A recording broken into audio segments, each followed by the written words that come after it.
Welcome to my channel, guys. Whenever you change oil in the air compressor, it is very important to level the air compressor before you top it up.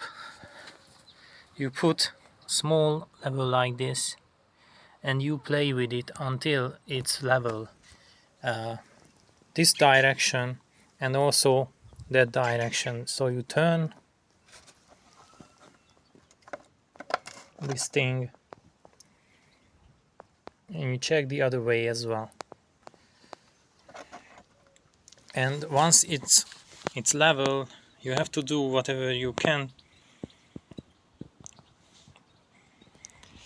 and then you top it up. Usually there is a mark, that's the correct level where the red dot is, and the drain plug is underneath, and you top up.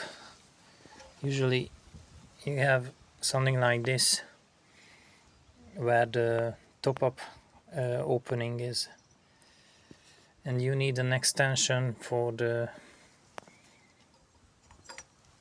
tool I'm using.